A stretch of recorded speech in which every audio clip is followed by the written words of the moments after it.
Evening, everybody. Before we get started here tonight, we are going to start off with our public hearing.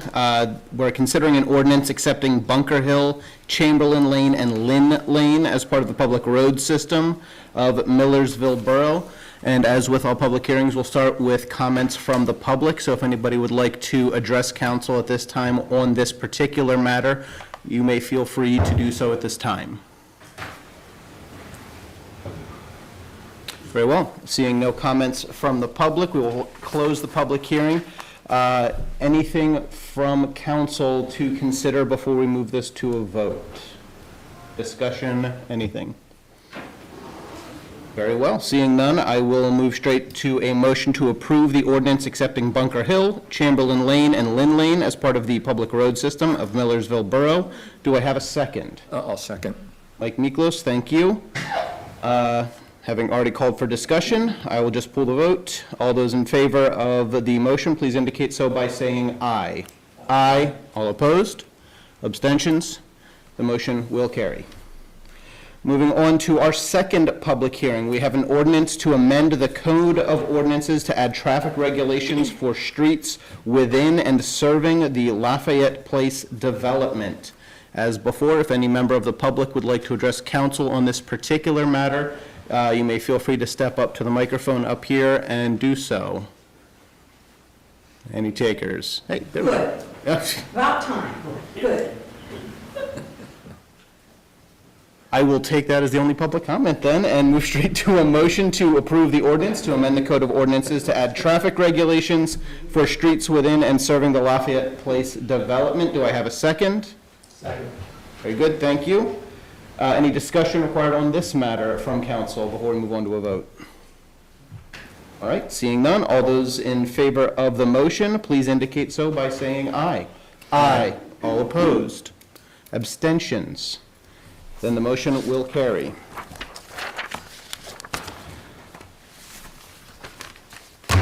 All right. And now, I call this meeting of the Millersville Borough Council to order at 6:02 p.m. This meeting is being live streamed. I would like to ask you all now, please rise for the pledge and remain standing for a moment of silence.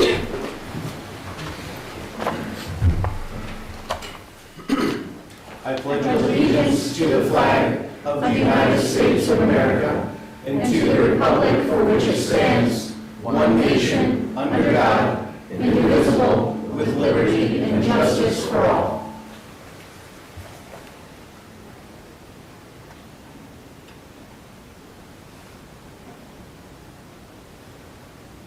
Thank you all. Please be seated.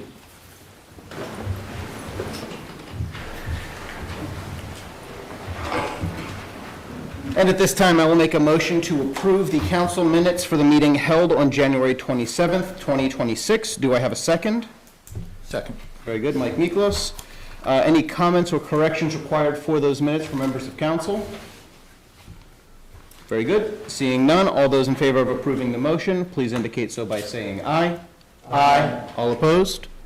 Abstentions? The motion will carry. At this time, council will hear any comments, requests, or concerns from members of the public related to items on the agenda or other matters. You will have up to 5 minutes to speak. As before, please either come to the microphone or request that the microphone be brought to you. Also, do please give your name and a general address for the record. If you would like to address council.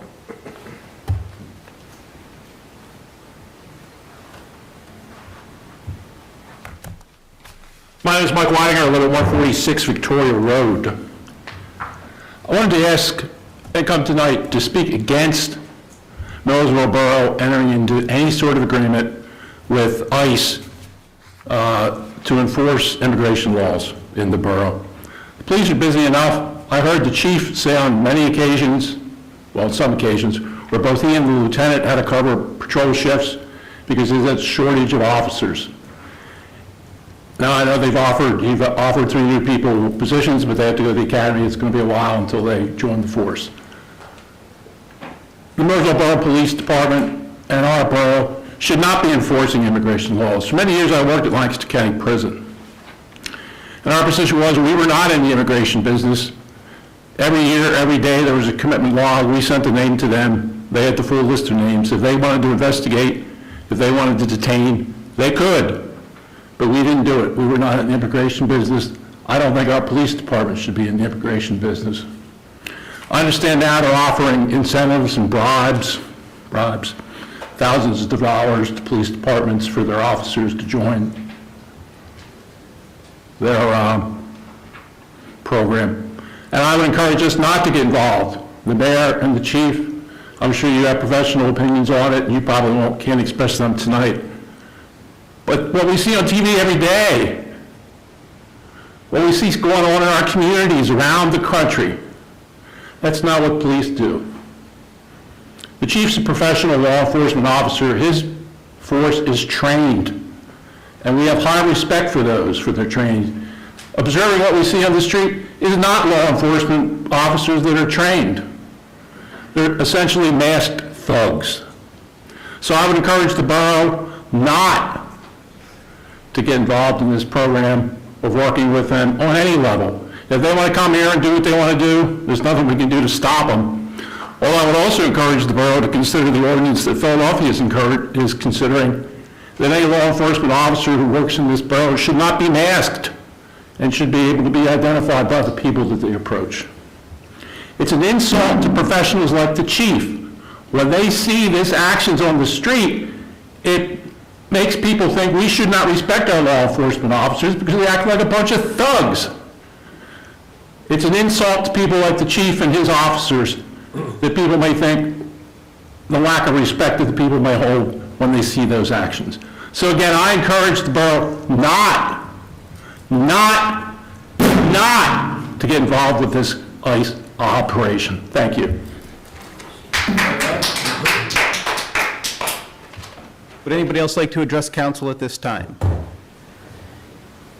I'd like to make a comment. Basically, I had a meeting with the chief this week where we sat down for about 3 hours and discussed a whole wide range of different topics covering the borough. And one of the things that came up was ICE. And we felt that we really need to have a written policy so that everybody would understand what our position is. And the chief did make a draft, and I have to review it, and we're not prepared to give it out to the public just yet. So probably at the next meeting, we'll be ready to do so. So we're on top of it. Thank you. Madam? Will that draft be made available to council members prior to the meeting Once I to take a review? look at it, yeah. We'd have to vote on it. Yeah, right. Madam? On a total another note, Dorothy and I live in Quaker Hills. I just have questions, and if they're going to be answered later, that's fine. So first one is, when will there be a public hearing on Garmin's request for this ordinance change? And why did we spend the money and time on a comprehensive plan if you're not going to follow it? And you can chew on that. And I was wondering how much the park consultant costs, and is that part of the grant? Is part of the grant? The grant will pay for that? Okay. One other thing, since Linda Bereal has been on the Blue Rock Commission for a number of years and has done an excellent job, and that you are considering a person for that, I would highly recommend that she be placed in that same position, since she's so well informed of what's going on there. I think she will be a benefit to that. And I have one other question. This has to do with the minutes. Why are initials used instead of the letters on some of these? I mean, I guessed what they meant, but I'm sure there are a lot of people in Millersville who are not familiar enough with BRRFD, which stands for the Blue Rock Fire Department. But I would suggest that in the future, that those things be written out, even if they do take more space and a little bit more paper. And that's all I have to say. Thank you very much. Other individuals to address council?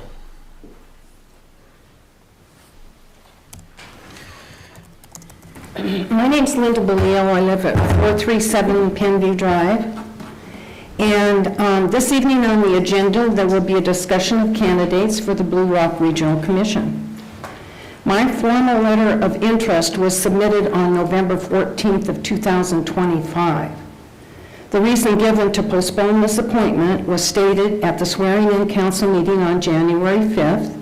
It was deemed necessary by the new chair of council that more time was needed for people to apply. Granted, there was a change in council and perhaps things had been misplaced in the shuffle. My fourth consecutive two-year term as the Millersville elected member council liaison expired. I asked to be considered for the seat on this commission held by a non-council resident of the borough. In addition to my letter of interest, the Blue Rock Regional Fire Commission submitted a formal letter to the Millersville Borough Manager requesting that I remain on that commission for continuity with the ongoing fundraising campaign for the Blue Rock Firehouse project. The experience and familiarity I have with this commission and my involvement for 8 years has proven valuable to the Borough Council and Blue Rock. I have also developed a working relationship with Manor Township. I believe I am the best person to represent the borough and that my participation on the commission can enhance the continued goodwill relationship with Manor Township, Millersville, and Blue Rock. I respectfully request that you honor Blue Rock's request that I remain on this commission as a resident and appoint me to the commission as a resident liaison. Thank you. Thank you, Linda. And we'll be hearing from her and others a little bit later here on the agenda. Other comments or questions for council? Oh, I'd like to make one comment. First of all, too, Mike Weiner, very nice comment you made. I think that was appreciated. I'd like to give a shout out to the Conestoga River Club. They got the 2026 River of the Year Award. I know it was in the paper. It doesn't mean a lot to a lot of people, but it means a lot to me, and I know a lot of borough residents. Todd Roy was the founder, but there are other members in that deserve a lot of credit, including the late Ad Crable. So I just wanted to give them a shout out. Very good. We will move on at this time to a presentation by Garmin Builders regarding the text amendment to the Traditional Neighborhood Development Ordinance. Who do we have presenting for that? Yes, good evening.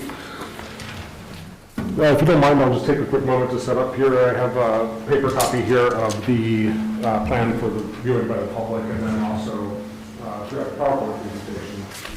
Updates.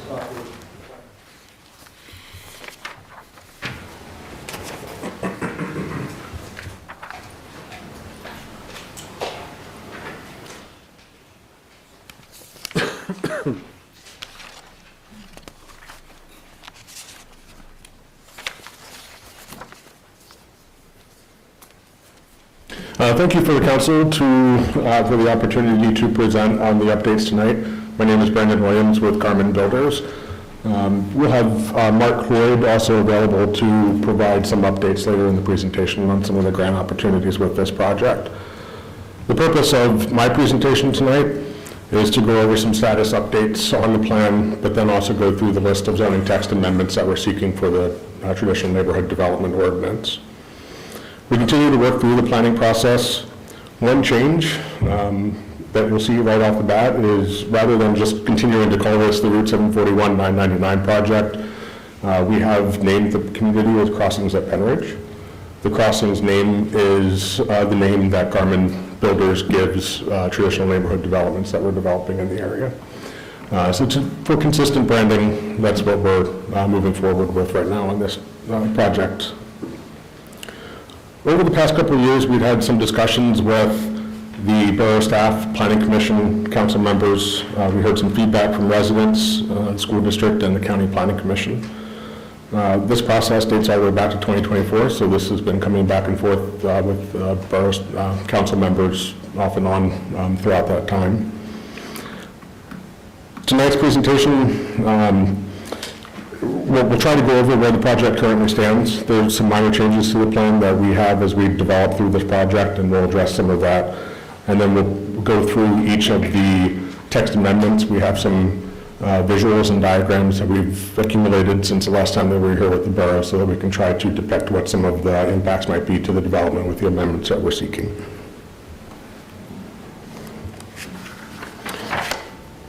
I did provide electronic copies of the plan to the council ahead of the meeting. I also provided some paper copies on the desk for you. I have the plan on the easel and then also here on the screen. There weren't significant changes since we came last, but as we feel what we're presenting here tonight, the plan does align with the intent of the traditional neighborhood development regulations. This includes providing a mix of single-family homes, townhomes, apartments, commercial uses, and parks and open spaces. The density remains compliant with the regulations at 6 dwelling units an acre.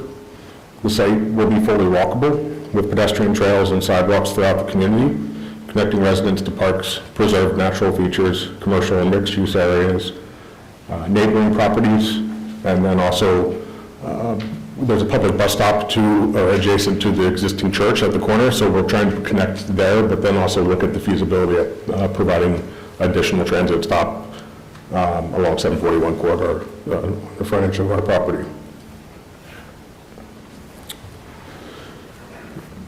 For the changes since the last meeting,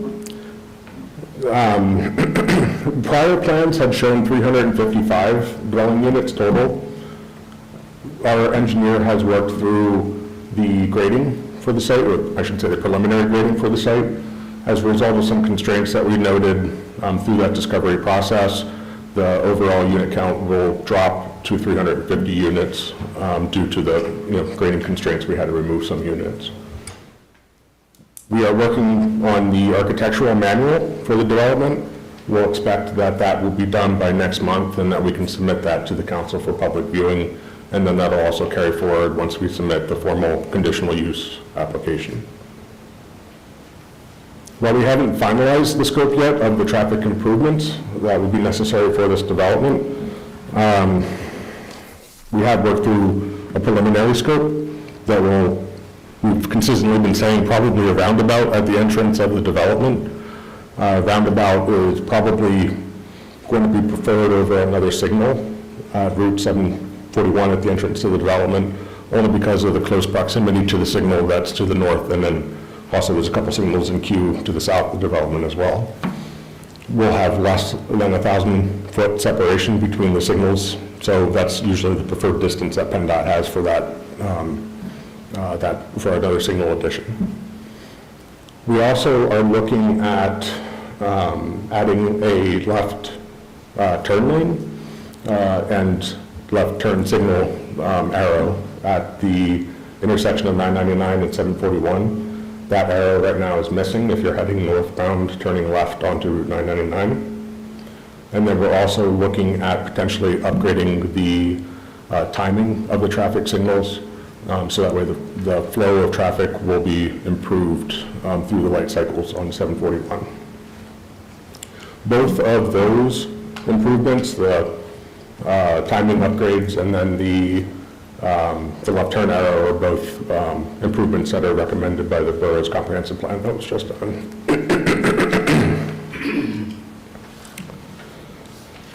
And we'll talk a little bit more again at the end of the presentation, but under the preliminary scope that we're developing, we were awarded some multimodal grant funding for this project to help implement any of the traffic improvements that would ultimately come about from this project.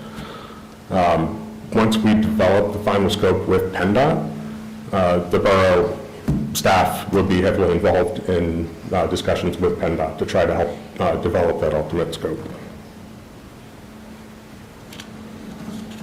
Oh, excuse me, would you prefer questions at the end?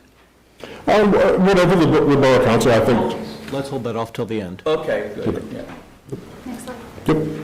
The next several slides will go over each of the text amendments that we're looking at for the TND ordinance. The first amendment that we are proposing is for the apartment dwelling use. Right now, under the current zoning ordinance, apartments would only be allowed on the second or upper floors above an existing commercial use. We are proposing apartment buildings be allowed as a standalone use.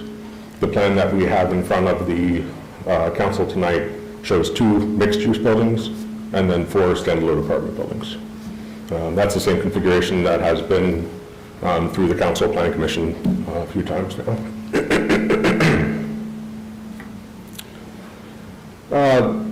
What we are trying to do is to try to minimize the impacts of the apartment and mixed-use buildings. So specifically the apartment buildings. Adding the use to the development as a permitted use, we understand that the borough's desire is to allow that under limited circumstances. We are recommending that apartments and their parking areas be limited to 20% of the total lot area. So that way, the predominant use remains single-family and townhomes in the development, which is what was recommended by current regulations.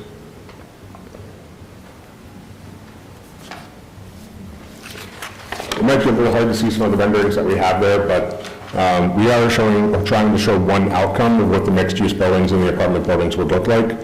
The intent is to portray that these buildings will be designed as a uniform and compatible color palette. These colors might change in the ultimate design, but the architectural standards will require compatibility between these types of buildings since they're so close in proximity.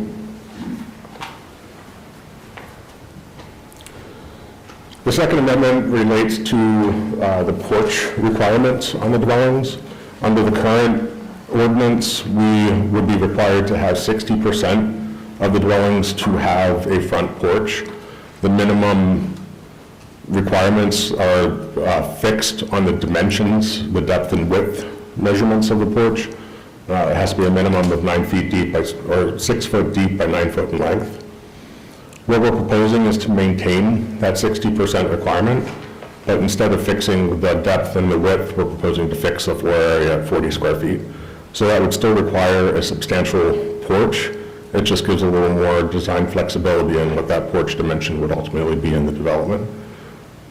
This slide shows 3 options of what the porches might look like, all meeting the minimum 40 square feet of area. This does allow then flexibility for buyers to come in, choose their elevations, which might have different porch varieties, not meeting the fixed depth and width requirements of the ordinance. This just gives more flexibility.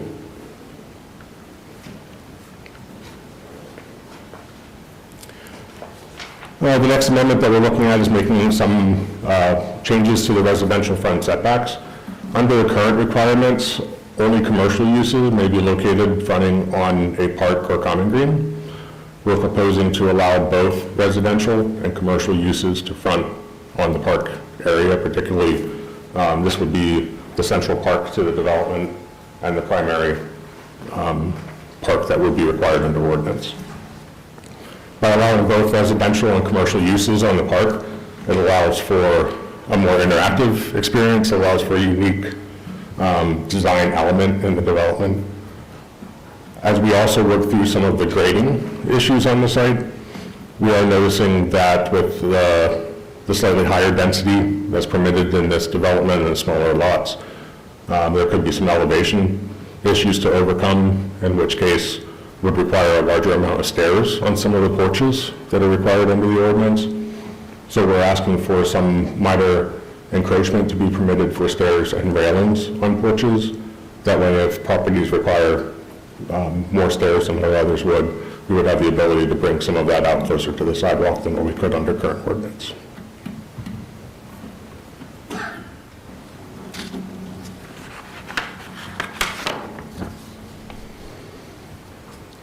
With the addition of the roundabout, the current requiremements under the zoning ordinance are 50-foot setbacks from arterial roadways.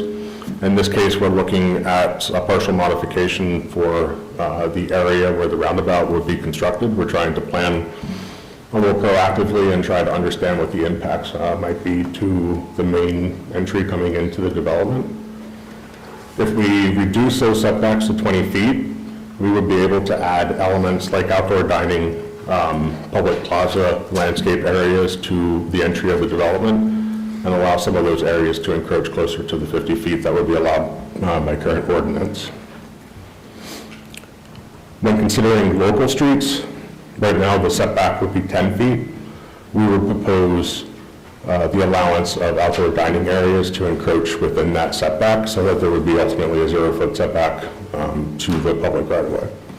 That allows the public dining areas to interact with the public sidewalks, which would be very typical to a downtown area setting.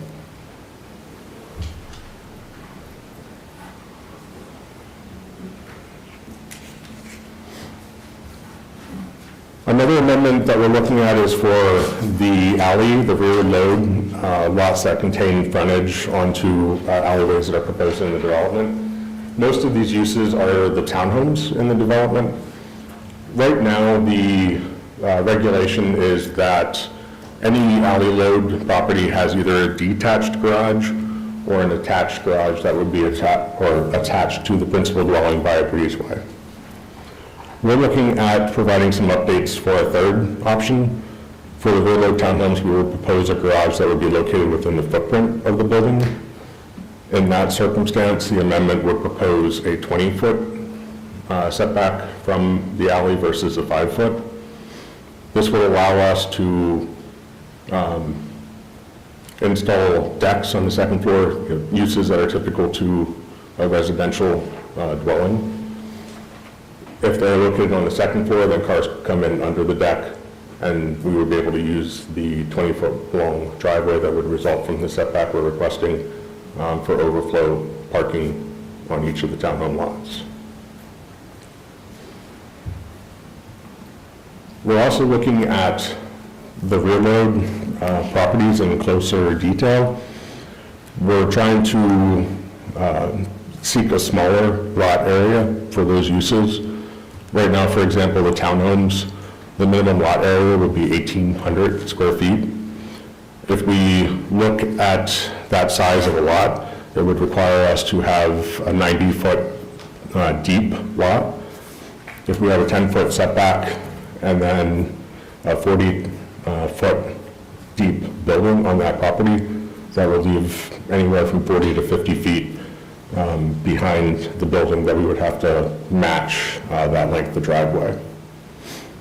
If we reduce the building or reduce the lot to 1,400 square feet, we could fit the same size dwelling on a shallower lot and reduce the driveway length from 40 feet to 20 feet. So that allows us to use the lot area a little more efficiently. It allows us to minimize impervious cover in some circumstances with the townhomes. And we're still able to provide the same amenities that we would in the larger lot, but with the more efficient use. Again, it would be more of a reduction in impervious cover that we could do with that area. And then with the mixed use and apartment buildings that we would be proposing in the development, right now the ordinance does not contain any dimensional requirements for these uses. So we would be adding some of those requirements into the ordinance, particularly with the length of the building. We would be looking at keeping that to 250 feet in length. But as part of that, with that being a larger structure, we would require those size buildings to have horizontal offsets. So that way we have things like porches that are common to the other dwelling units in the development. We would have open air breezeways providing access so that we can break up some of the facade that way. And then we would also provide vertical elevation differences in the roof just to provide more unique architectural styling on the larger buildings to keep them more consistent to what you would see in a downtown or traditional neighborhood setting. In addition to that, we would be looking to modify the building heights. So you would be permitted under current regulations to have a 3-story building. The maximum height for those structures are 40 feet. We will be proposing 45 feet. So that way that lets us have the pitched style of roofs on the larger buildings that are required by current ordinance. And then lastly, for the mixed use and apartment buildings, right now, the impervious cover is required to be calculated over individual lots. That is, we would be required to meet 70% over all lots except for townhome lots, which should go up to 90% impervious cover. We're proposing instead 70% impervious cover over the entire tract of the development. That'll give a little more flexibility to the larger lots, particularly the mixed-use commercial areas that have the parking facilities tied to them. If we look at the tract as a whole, we would be allowed a little more flexibility in that area, but also because we're looking at denser lots, we have less room to accommodate unique circumstances, whereas if we're calculating impervious cover over the entire tract, that gives us a little more flexibility rather than having to go through variances in multiple instances for smaller bridges.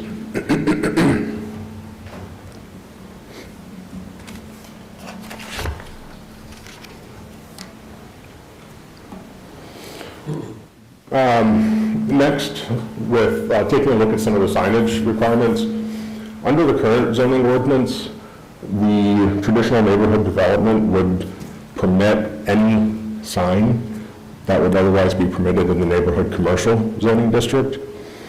What that does is just, it creates some incompatibility with what the character tries to achieve with the traditional neighborhood development. For example, if we would look at the existing ordinance, on building signs, we would be permitted an unlimited number of signs on each building, as long as it doesn't exceed 200 square feet per building. We would be permitted to do internal illumination, and there would be no restriction on sign materials that would be allowed on those structures. In order to create the character that's more conducive to a TND development, we would propose limiting each tenant space to 3 total signs.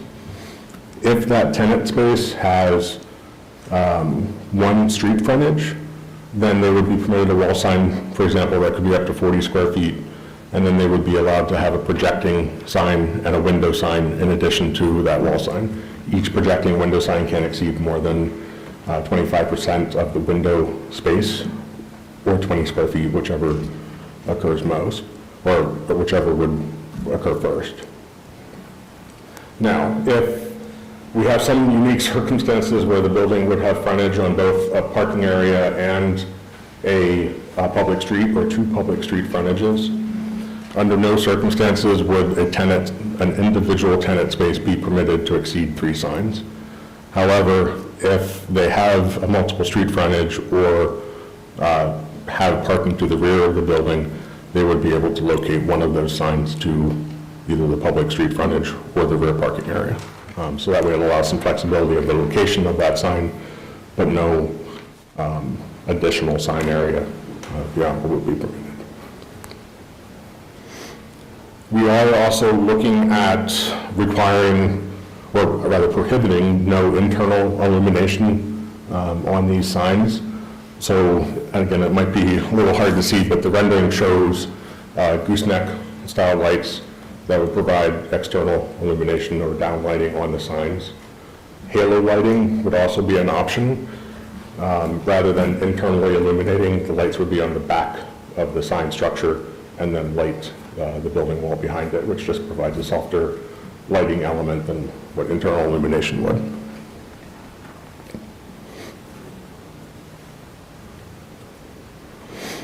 In addition, we would require higher quality materials for these signs.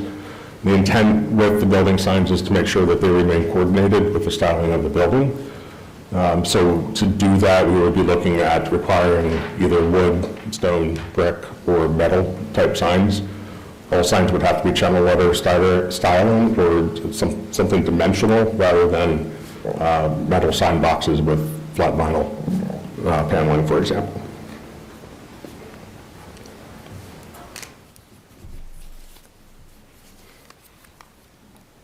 The next amendment is relating to the commercial center signage, the freestanding signs. Under current ordinance, any commercial center would be allowed one multi-tenant sign at the entrance to parking facilities that serve that development. Under this circumstance, we would be allowed 3 signs, 80 square feet apiece, a total of 240 square feet of signage, internal illumination, and up to 20 feet in height. With the proposed regulations, we would be looking to reduce overall sign area from 240 square feet to 200 square feet. How that would be done is to allow a maximum of 2 signs for each commercial center. In this case, by the definition of the ordinance, there would be 2 centers, the mixed-use center and then also the commercial standalone building center. So each center could have 2 signs, one per street frontage. If, for example, they would propose a 75 square foot sign at the main frontage of Route 741, it is possible that these tenants or commercial center owners could put a second smaller sign at the parking entry to these centers. In that case, if it's 75 square feet, they could have the second sign be at 25 square feet. In no circumstance can the combination go above 100 square feet, but each individual sign can't exceed 75 square feet, if that is making sense. This gets a little confusing because of the variability for the requirements. These signs, similarly to the building signs, would not allow to be internally illuminated. They would also have to be compatible materials as what the building signs would be, so wood, metal, brick, or stone. And then the height of the signs would decrease from 20 feet to 10 feet. So we're cutting the height of the size, or the size of the sign in half, so that we can make these more pedestrian scale, blend them easier into the environment, but still be sizable enough along a heavily traveled corridor to provide the attention it needs to help direct traffic to the areas that they need to go. And then the last sign that we would be allowed under current ordinance are residential development signs. So those signs just provide the name of the residential community. Under the current ordinance, we would be allowed 1 sign per street frontage, so 2 signs total. Each sign would be allowed to be 20 square feet under normal circumstances, but because this 741 frontage has a substantial length of distance, there's some sign bonuses, area bonuses that would be allowed under the borough ordinance, so these signs could extend up to 80 square feet. The proposed requirement is still 1 sign per frontage. The maximum sign area for each sign would be reduced to 40 square feet. There is a circumstance that if we eliminate 1 sign and propose just 1 at the street corner, that size of sign could increase to 80 square feet in that circumstance. Now, no freestanding sign can obstruct the sight distance at street intersections, so that's something that definitely would have to be studied at time of permit and land development plan submittals. Second to last one, the streetscape requirements that we're looking at, the minor revisions. Right now, the ordinance would permit parallel parking spaces, but the ordinance provides no dimensions that those parking spaces would need to meet. So we are updating that to provide what's typical, 7 foot deep by 22 feet in length. And then the ordinance also would require concrete sidewalks on both sides of the street. Along 741 and 999, we would allow asphalt walkways in lieu of concrete sidewalks. That would be consistent with what exists right now on to the south and east of Route 741. Because it's a state road, it also offers additional flexibility. we can provide wider asphalt trails easier than we can wider concrete sidewalks. So that lets us accommodate both foot and bike traffic as we need to along the corridor, especially through the roundabout.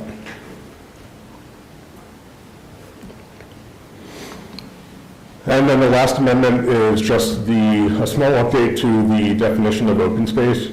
Right now, the current ordinance would not allow spaces that are less than 20 feet in width to be included in open space area. We've updated that to keep that requirement, but if there's narrower spaces that include walking trails, we can include them in open space. That's to help clear up that definition to allow us to designate those areas as open space so that we can be assured that the HOA will be the ones maintaining that, not individual property owners. So that's a relatively minor change, but just a clarification that's going to help with the long-term use and maintenance of the development. We would have the 2 slides after this on the grant funding. We can continue through those slides if the council prefers, or if you want to break it up a little bit and ask the questions on the amendments, I'm happy to do that. Yeah, let's open it up for questions before we get onto the grant funding part. Ryan, as our liaison for Public Works, you can kick us off if you have any questions, but it's open season for those folks. Is it going to be part of the plan when they study the traffic as far as how pedestrians can get out of that development into other parts of the borough? I know 741 is a busy intersection, obviously, there's so much you can do, but is that going to be in the traffic study, or is that something you're responsible for? That would be something that, or both. I mean, yeah, it's going to be in the, Process. yep, it's going to definitely be as part of the traffic study. As part of the master plan, we'll be required to show, the pedestrian movements and connections to the adjoining properties. So there's multiple areas that we would be doing that, not only to the south and north, but also, into the existing neighborhoods to the west and east. Yeah, this was sort of my question months ago when we saw the first plan. Whatever firms did Centerville Road did a wonderful job there with traffic flow. I mean, I drive that way a lot in the last 5 years. And I'm looking at areas here, especially the north or the southwest area. There's an awful lot of green there. And anything you can keep away from that roundabout, if you could have another lane there on 741 and have an exit there, if I'm going straight into Lancaster on Manor Avenue, there's an awful lot of green behind those properties. If you could have an entrance there, and in other words, another lane to the side, so you're not interfering with the main roadway. That's what they've done on Centerville Road, and that has opened up that roadway in a nice way. And I think if that could be done here, traffic flow might even be better than it is right now, because if you're going north on 741 with that light up there at the churches and you want to turn left, you're going to be sitting for probably 20 minutes. It's a nightmare right there. But if you're going into this development here and you can make your right into the development in a separate lane, just one way only, I think it would free up more traffic. But I think you said before, this is a matter of PennDOT. Yeah, and I guarantee that that's definitely going to come up in the conversation. Yeah, I wish we'd get some feedback on that before we get down to the, last couple of. I agree with you. I'm seeing a lot of red flags here just with the layout as it currently is, especially seeing how. Having to do with traffic? Yes. And just the red light at the intersection of Manor Avenue and 741. More on the south side, leading towards Manor Ave. Is there a question associated with that? There's not, just having dialogue. I guess there's, would this be a state question as far as widening Millersville Road, similar to what Centerville Road did as well? Yeah, I mean, we definitely would have to talk scoping with PennDOT. We unfortunately can't until the borough gives us a blessing on the layout of the concept and talks through the zoning text amendments. That's sort of where I was going to start to angle this, because I know a lot of our concerns, mine as well, do have to do with traffic, but there are a lot of questions that can't be answered until we're a little bit further along in the process, at least as far as that. If we could talk about the presentation itself, so the zoning text amendments, any issues people might have with the proposals having to do with lots and frontages, impervious areas, stuff of that nature, does any of that jump up to members of council as items of concern, or anything that you would have questions about?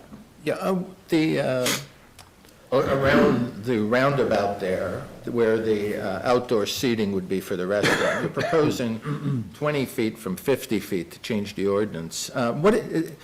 Is that based on any kind of history of safety with traffic going around the roundabout? 20 feet seems awfully close to that roundabout. Yeah. Hearing it, and it seems like a significant risk factor.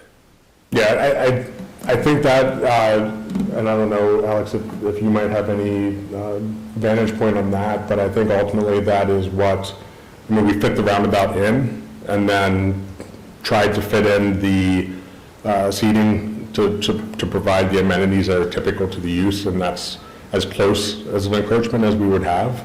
But that doesn't mean that there wouldn't be separation or landscaping or other buffer areas between the seating and that setback. But the 20-foot is the absolute closest encroachment that we would envision there. Yeah, there'd certainly be safety measures put in place that would be appropriate for the point and the turn. Also, the roundabouts do obviously control the speed through that intersection significantly.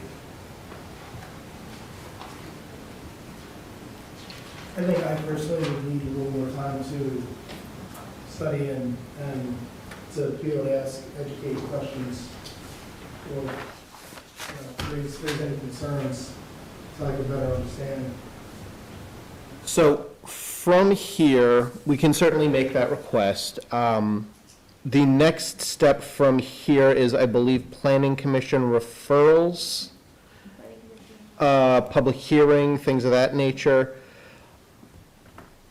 I wouldn't hate moving this along just to get us to the public hearing portion of this, because I know we have a lot of members of our community that want to give us feedback on these designs and have a lot of questions, a lot of concerns about some of the proposed items.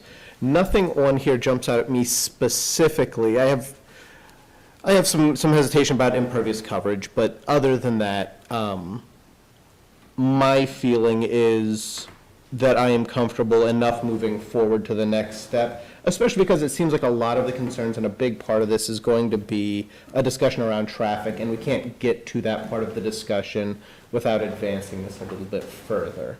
And I apologize, Mr. Mayor, you had something you wanted to add? I got a question. Were these plans submitted to the Blue Rock Fire Commissioner for his review? They have not been. I do believe that would be a requirement as, again, either the conditional use application or if we get through the land development plan. We can bring that forward with the conditional use application with like grading. Keep in mind, because he's got to make sure that the roads are in such a way that the fire trucks can get around and make turns and everything, especially around that turnaround, if that's too sharp for those big trucks to go in there. Yeah. Then there's another thing too is fire hydrants. I didn't get a chance to study the layout myself, but I'm assuming that there are fire hydrants that are going to be included in there. Oh, yeah, absolutely. We haven't gotten to that extent with utilities yet, but they would be laid out and reviewed by the fire department and then also the Lancaster City Water. But one thing to keep in mind when you're designing those fire hydrants is make sure they're compatible with our equipment on the fire trucks and everything, because we had situations years ago where the university had a building built, and here the fixtures were not compatible, so just a heads up, just basically the couple things to look for. Okay. Thank you, Mr. Mayor. All right, no formal vote is required at this point in the evening, I believe. Simply a recommendation from council on how we want to progress. Is that correct, Rebecca? Yes, so this is just our workshop this evening. So if you'd like it to be on an agenda in the future for moving to the next stage, which would be voting to advertise and send it to Planning Commission and the Lancaster County Planning Commission, that can be done at the next meeting or essentially any subsequent meeting. But I think it would be helpful to know this evening what's needed for the next step so that both we know what we're planning on our end and they know what they're planning on their end. I will say in terms of time out that we're thinking, at this point, with advertising and the MPC rules around Planning Commission and Lancaster County Planning Commission, we're not looking at a public hearing that could be scheduled until at the earliest would be late April. We'd be looking more probably at a May timeline because we have to send it to Lancaster County Planning Commission and our Planning Commission for 45-day review plus advertising. So it would probably be helpful to know this evening if you all are looking to make a vote on sending it for advertising at the end of this month so that they know what's going on and that we know what's going on. And that would be my recommendation. I know, Councilman Barley, you had some desire to have a little bit more time to ruminate on this. This is our opportunity to question Garmin. Is there anything that you would specifically need before we move on to a vote to advertise? I don't believe so. Okay. Other members of council, any other items? Because I am going to recommend we move to a vote to advertise for our end of month, pending any feedback from our absent council members, but I think that's... Just for my clarification, are you meaning that you want to vote to advertise this evening, or you want to send this out like we do normally, send it to the out last like normal. meeting for advertising? Okay. Yeah, the latter. So adding it to the February 24th agenda, that gives everybody 2 weeks then to ruminate, and then at the meeting on the 24th, Which is our voting meeting anyway. council can decide, yeah, to vote at that point to advertise. Correct. Beautiful. No objections, anybody? No. All right. Very good. In that case, sir, you wanted to talk a bit about your grants.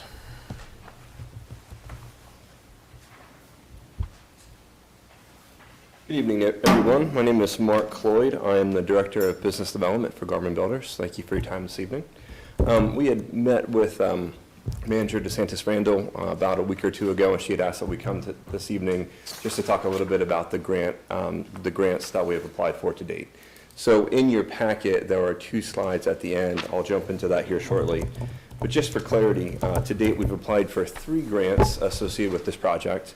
The first one is the Greenways, Trails, and Recreation Program, commonly referred to as the GTRP grants. This one is administered through the Department of Community and Economic Development. Additionally, we also applied for the Multimodal Transportation Fund, which is administered through also the Department of Community and Economic Development. And then the third grant we applied for was the Redevelopment Assistance Capital Program, commonly known as RACP, which is administered through the Pennsylvania Office of the Budget. So before I get into those grants, just wanted to provide you with a little bit of context and intent behind why we applied at this time. Number one, these applications in no way are intended to bypass or shortcut the entitlement process. The reason we applied at this juncture is because of the timing associated with the applications themselves and when the awards are ultimately given out. Number two, it's important to note that all 3 grants that we applied for are reimbursement based, meaning that unless the work is actually completed and the project comes to fruition, we will not receive any funding for this. And number 3, it's also important to note that we cannot commence any construction-related activities until after the grants are awarded. So as I mentioned, there were 3 grants that we applied for. The first one being the Greenway Trails and Recreational Award. That one, unfortunately, we were not awarded. So I won't really spend a lot of time for the sake of time on that one. However, we did also apply for the Multimodal Transportation Fund. That's the one there in your slide deck. We were awarded a grant amount of $600,000 for this project, specifically for the MTF grant. The scope of that grant will primarily go to help to offset the cost of off-site improvements. Specifically, the scope of the grant would include the construction of a roundabout on PA 741, if that is to come to fruition. Number 2, traffic signal upgrades on the northbound, including a northbound left turn lane and signal timing at 741 and 999. The construction of an 8-foot wide multi-purpose trail along PA Route 741 and 999. The creation of a bus stop, including a shelter, bench, and street light along 741 near the roundabout. And then repaving, striping, and signage. It's also important to note that we were informed by Senator Martin's office that we may also be receiving approximately $1.4 million in discretionary funding to also help to offset off-site improvements. The exact specifications of that discretionary funding are unknown. We're still working with the Senator's office to understand what that is, but I did want to just share that in full disclosure as well. Any questions on the multimodal fund before I move on? You said Senator Martin's office. What was that 1.4 million? Was that in the form of a grant? So it's in the form of discretionary funding. I And see. to date, we don't know the details of that. I got a question. Is there an association involved with this project or do the homeowners have to mow the grass and take care of things like that? So yes, sir, there would certainly be an association, potentially a condominium association for the larger master plan community, but yes, there would be an association. And how about snow plowing, the road streets and everything? Is that going to be handled by the borough, or is that going to be the association? So I think we'll continue to work through that process. I think preliminarily, we're thinking that might be a hybrid where there might be some streets that are dedicated, but then some of that would remain private and be handled by the association. Yeah. Any other, go ahead. No, I was actually going to call for other questions from members of council. Anything? Sir? All right. No, I think we can move past that. Okay. And then the last grant that we applied for was the Redevelopment Assistance Capital Program, again, RACP. This one is a bit unique in the fact that this grant, the scope of it, was specifically designed to be the plus or minus 10 acres on the site along Route 741 that is currently contemplated as a combination of commercial, mixed-use buildings and apartments. And the scope of the grant is exclusive to horizontal improvements only, so there'd be no vertical improvements included in the scope. So the scope of the work would include excavation, site work, and rock crushing, water, sewer, and stormwater installation, parking lot installation, gas and electric, curbing and sidewalk installation, stormwater drainage basin installation, street lights and parking lights, signs, mailboxes, and benches, landscaping, erosion, and settlement control. We have applied for this grant. The application that we submitted is for $3.5 million. To date, we have not yet learned as to whether or not our application will be awarded, but that grant is currently being reviewed.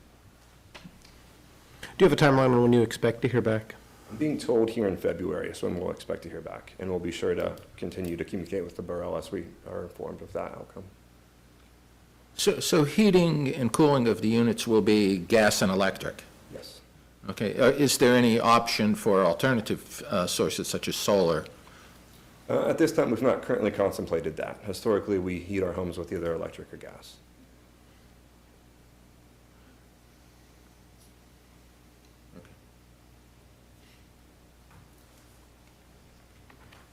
No other questions for? Very good. Is that all then, sir? That's it. Very good. We thank you for your time then. Thank you. Can I add just one thing? Please. And this just came in today. I was able to put it quickly into your backup, but I didn't get a chance to send it to you all ahead of time. We did have our engineer take a look at the text memo just to make sure, especially since we're going through a saldo update.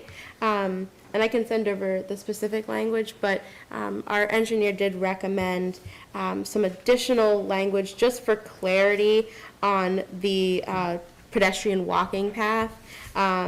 Just making sure that, that the language is clear about the actual technical specs on that. I'm happy to send that over. Are you talking about the pedestrian walking path as it accounts for green space? No, specifically around the actual technical standards around, like, how much asphalt to be used Fair and enough. Okay. that type of more the technical specs that would come out of the saldo. Our engineer just wanted to make sure that was as clear as possible. So as long as council is okay with that, I can have that over to you all for inclusion.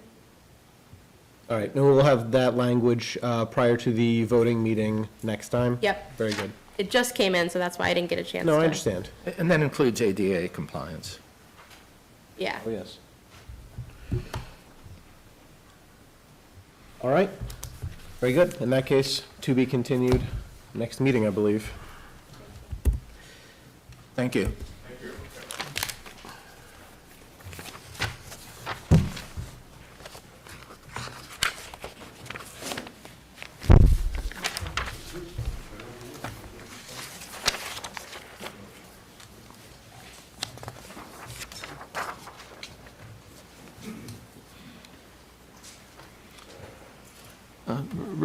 Real quick, Rebecca, will this information be posted on the Millersville Borough website so that citizens are able to access it? It is already. It's already posted. It's posted on the borough website. Yeah, on the borough website. All right, now we can move on to action items. I believe the first of which is the approval of appointment of Barry Islet and Associates as special project consultant for park improvement projects and other landscape architectural projects. Now, associated with that, I believe that was all in your backups. But I'll start with a motion to approve the appointment of Barry Islet and Associates as special project consultant for park improvement projects and other landscape architectural projects. Do I have a second? Second. Thank you, Councilman Barley. Do we have any discussion associated with this? You look like you're going to jump out of your seat at me. What do you have, Rebecca? No, I just want to give just a little bit more information about the specific item because it does relate directly to our park grant that we received. One of the components of the grant in order for us to be compliant for both of the grants that we received is that we have a dedicated consultant who helps us not only do the design elements of the project, but assists us with really all of the regulatory elements that the state would require of us. Because Barry Islet and Associate was the group that not only helped us finish the master plan, but also helped us apply for both of these grants, we felt it only fitting for a council to look to appoint them as the special consultant so that we could continue the work with them as they know the project just as well as we do at this point. And also not to mention, too, that one of the cost-saving elements that we could realize here would be that keeping them on for the rest of the project, they will take all of the money that we paid for the grant applications and put that towards the design, so essentially we get that credit back, which was about $7,000 in savings, so that would be nice. Not to mention, they have a already very good working relationship with the project manager that we've been assigned from DCNR, so I think that also plays very, very well for us. And my last point to mention, too, is that I think because of the success that we've had with these two grant applications, by also bringing them on as our consultant for this and any other park-related projects or other grants we want to go after, that we already have that built relationship, and we can sort of build on the success that we've already seen as we plan to hopefully submit a couple of other grant applications in this calendar year. Well said. I believe I already got a second on that one. Other questions, perhaps for Rebecca, or observations about Barry Islet before we move on to a vote? How much are they contracted to receive for these services? So there's no money associated with this evening's appointment. This is simply to appoint them, just in the same way that we appoint an engineer and we appoint a solicitor. We don't, the engineering is all part of the cost estimate of the whole project. This is simply to appoint them as our person for the project. Very well. Seeing no other questions, all those in favor of the motion, please indicate so by saying aye. Aye. All opposed? Abstentions? Very good, the motion will carry. On to our next one, which is the appointment of a borough representative to UCC Board of Appeals Appointment Committee. I did not see recommendations in my backup for this particular one.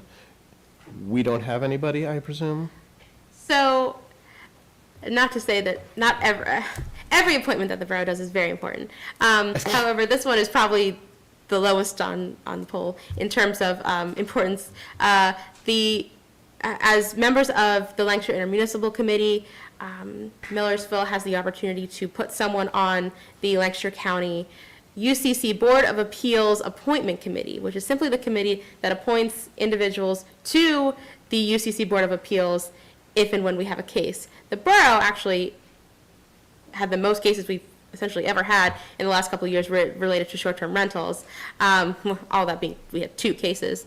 But essentially, this is simply a committee that meets incredibly rarely to appoint people to the UCC Board of Appeals. It just so happens that at this moment, there are 2 vacancies on that board. Therefore, the UCC Appointments Committee needs to meet in order to appoint people. We do not currently have someone on it. Typically, in the past, the borough has either had a staff member or a council member, so it is totally up to you all. We do just need someone appointed this evening because that group needs to meet. Any members of council want to take the bait on that one?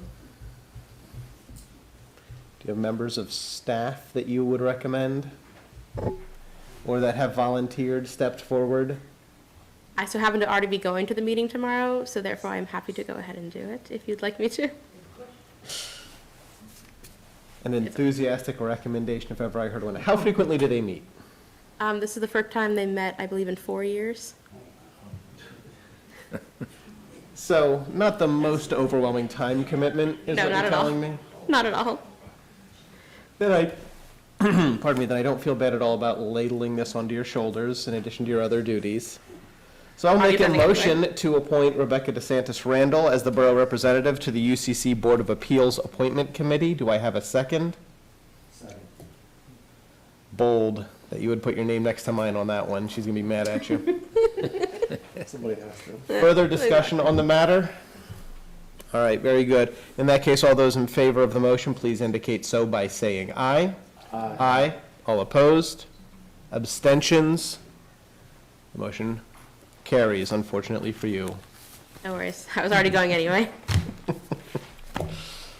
All right, final item before we move on to our workshop items is the acceptance of the resignation of Michael Rossi, Maintenance Worker 1, and a motion to advertise the position.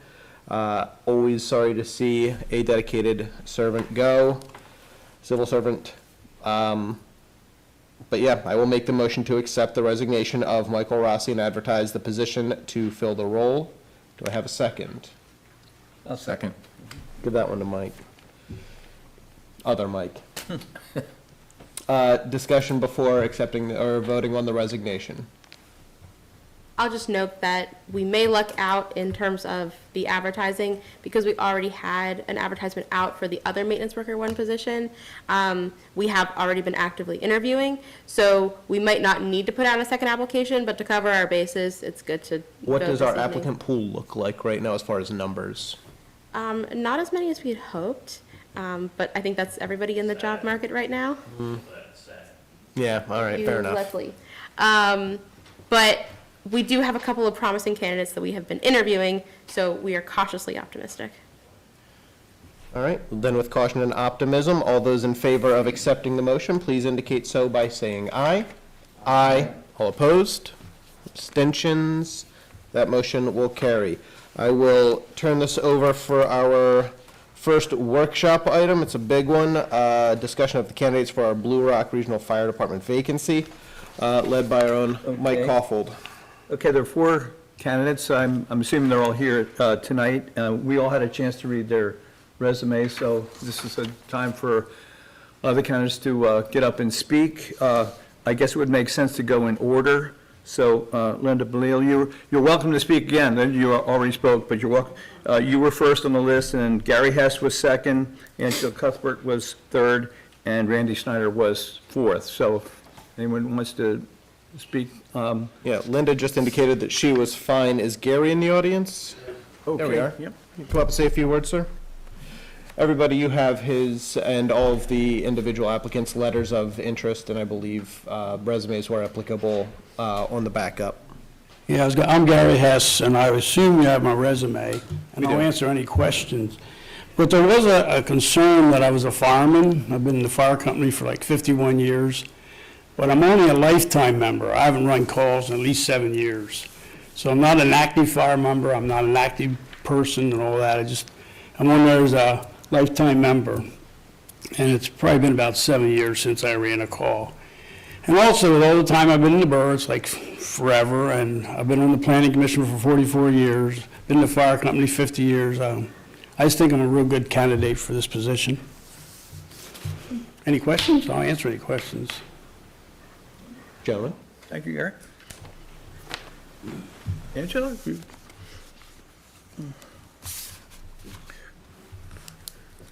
Council members. So I'm Angela Cuthbert. As some of you know, I had a run on council last fall that I thoroughly enjoyed. I'm a member chairing the Planning Commission now, and I'm thoroughly enjoying that work. I'm a person who wants to learn. I'm a person who wants to give back to their community.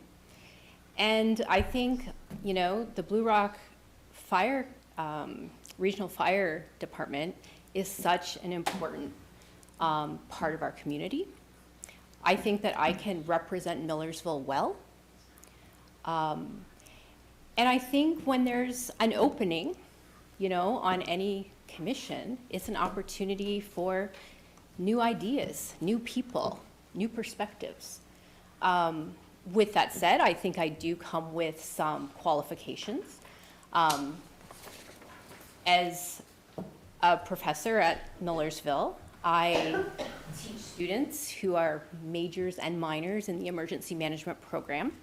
I have taught in the emergency management program, so I have that knowledge.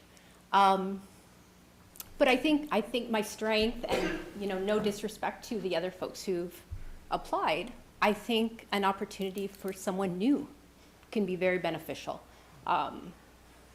especially at this important time for the district when they're trying to raise funds to build that new fire hall. And I think I would do a good job representing the needs of the borough against, you know, maybe some, how do I want to be politically correct? You know, we've heard about Manor Township, and I want to be a voice for Millersville Borough, you know, against those voices in Manor Township to represent us well. But I'd be happy to answer any questions you might have. You may have already answered this question. I was thinking about this. Even though you could probably hit the fire department with a 9-iron from your backyard, you're one of the few who is not directly involved with the fire department. So how would you answer the question that, is that a disadvantage for your being appointed? Well, I don't think so. I think it's an opportunity. I think it's an opportunity to have someone who's maybe the outsider, right? That can bring new ideas, fresh perspectives. Yeah, I see it as an opportunity. Okay. You mentioned a background in, was it emergency management? The emergency management program at Millersville, I teach in that program. Because so many of our other applicants have a direct relation to Blue Rock Fire Department, can you speak a little bit to what is involved in that program? What kind of subject matter is encompassed by that? So, from my perspective, it's from a planning background. So the students who take that major and minor are required to take my planning course. But there are a series of required courses in emergency management, different aspects of emergency management that other faculty teach. Mine is the planning aspects, or planning for emergency management, planning for natural disasters, that type of thing. Thank you. Other questions? No? Thank you, Angela. Thank you. And Randy here? Okay.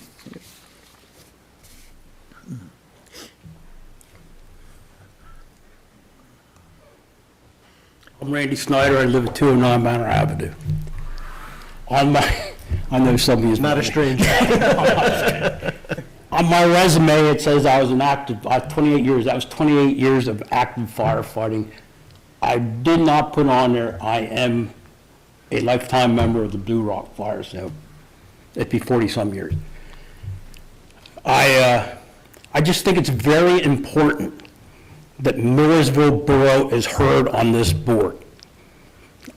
I agree with Angela and Manor Township. We have to be represented, and we have to be represented well. And you're on it. And they have to hear us. Because when I was active, maybe I shouldn't say this, but I think we were the best. And this whole thing came about because of money. We really didn't have to go into it, but we didn't want to fundraise anymore. But it's just the service, it's a very important service, and it has to be met, and it has to be met well.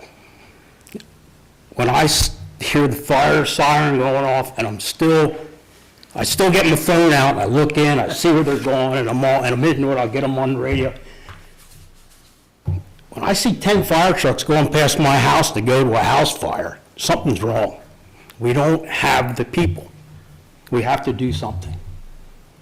So that's it. And to be honest with you, the only reason I put in is I go on your homepage, on the website, and I see it was vacant. And I thought, doesn't anybody want to do this? It's got to be done. So basically, that's why I put it in. If I get it, I get it. Just have my resume. I was in power production with PP&L for quite a few years. I ran shifts. We had our own fire brigades. We went through the whole thing. If I get it, I get it. If I don't, I'm not going to walk out of here mad. I just did it because I seen it was vacant. So that's why I did it. Okay. Any questions for Mr. Snyder? I wanted to catch you before you got back to your seat to make sure that nobody had anything to say. That's okay.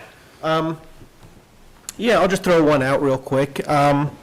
Given your long association with Blue Rock, do you think you'll be able to well represent Millersville Borough, especially like financial interests, with the understanding this is an important service? Will you be able to well represent the borough's interests as well and balance those two things? Yes. That's an easy answer. All right. Yes. Because it's a tax issue, it's a service issue, and it all has to be answered. Yeah, it's an And important service. we can't be, I probably should not say this, but when I was in the fire company, it was very political. We cannot have a political fire department. We need a service fire department. And it's just as simple as that. 8 years ago, they came to my house, my wife died. And it was nice, because I was out of town. And we need that service. We need it. And they did a good job. The police were there, they all did a good job. And it's just something that I feel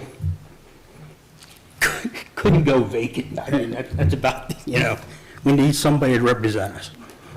And represent us, open-minded. You have my resume, whatever. If I make it, I make it. If I don't, I don't. Thank you, Mr. Snyder. Yep, thank you. It's important to all of us, I think. My father-in-law was involved with Manheim Fire Department for over 50 years, so I understand your comments there. I guess if no more questions, at this point, make a motion to put this on the agenda for next month to vote. Yeah, I don't think we require a motion for that one. We just move off from this and put it on the agenda. Is that right? We can. I put in a motion if you wanted to move. Oh, okay, yeah. Go ahead and move off your motion, bro. Well, I make a motion, we put this on the agenda for the next meeting here. Second. Okay, All those in favor of putting this on the voting agenda for next meeting indicate so by saying aye. Aye. All opposed? Abstentions? There we go. okay, so the last one for personnel is that there's only one candidate for this one, a discussion of the candidate for Civil Service Commission. And we all again had a chance to read the resume, and the candidate is Jeffrey Rambish. Is Jeffrey here? Would you like to speak at all?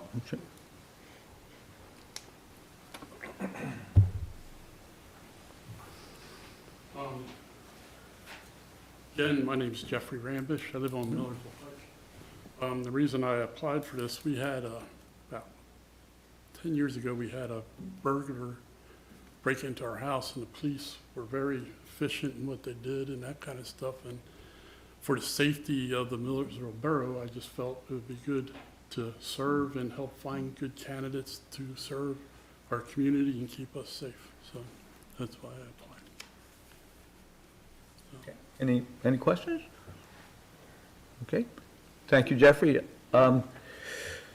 Since Jeffrey's the only candidate, I'd like to make a motion to appoint him to this position.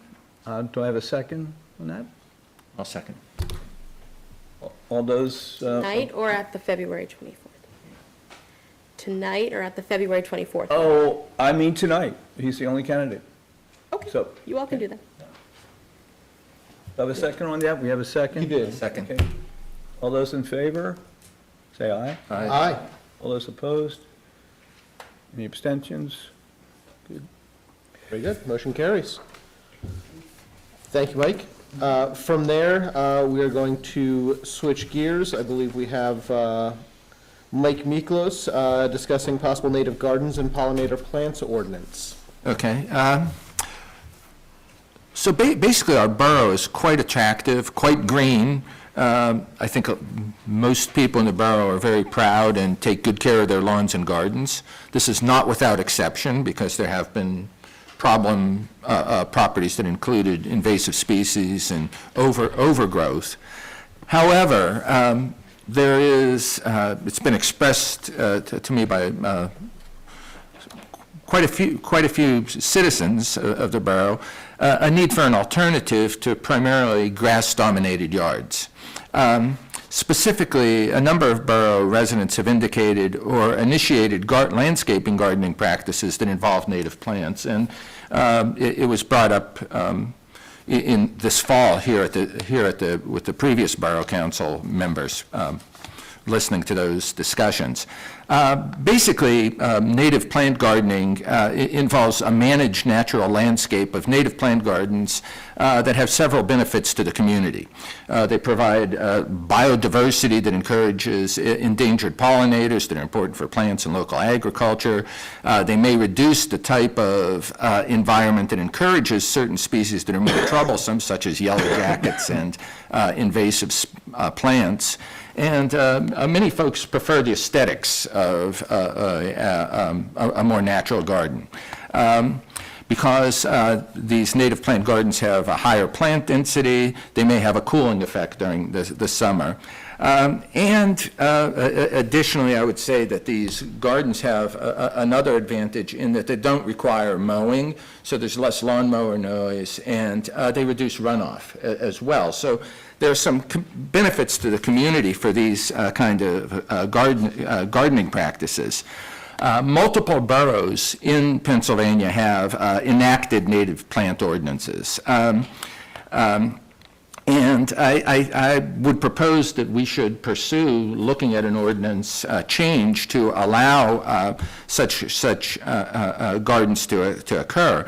I would suggest that if we're doing this, we want to have an ordinance that would identify specific plants that are native and are acceptable, are not noxious weeds or invasive species, that plantings do not block sidewalks, and the processes for determining if a native garden can be run would be under the auspices of our dear borough manager. Another weight on your shoulder there, my friend. and that the code enforcement officer would be responsible for them. Basically, what I would propose is that the borough manager begin the process of drafting such an ordinance, and I would also suggest that this process involve some kind of review, so people would apply to have natural gardens, and they could be accepted or not by the borough. This way, it avoids properties becoming simply an overgrowth, and are rather consistent with practices that accomplish the kind of things I mentioned earlier. So, and finally, one last thing is, it might behoove us as a council to have a community presentation on this issue at some point, either through Penn State Agricultural Department, who have speakers for native gardening, or the Lancaster Conservancy is also active in this area. So I guess procedurally, what I'm looking to ask for is a vote to allow Rebecca to begin drafting an ordinance change to be published for the community to see, so that we could look at adopting it at the near future. Yeah, do you want to have the discussion prior to or after the motion? We could have that discussion now.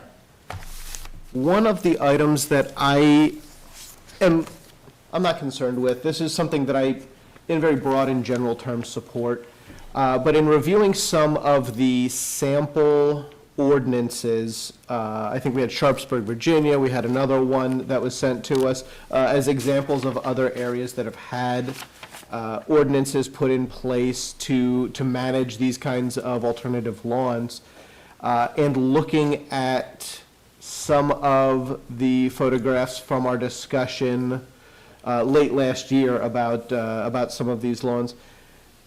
This is going to be a two-way street.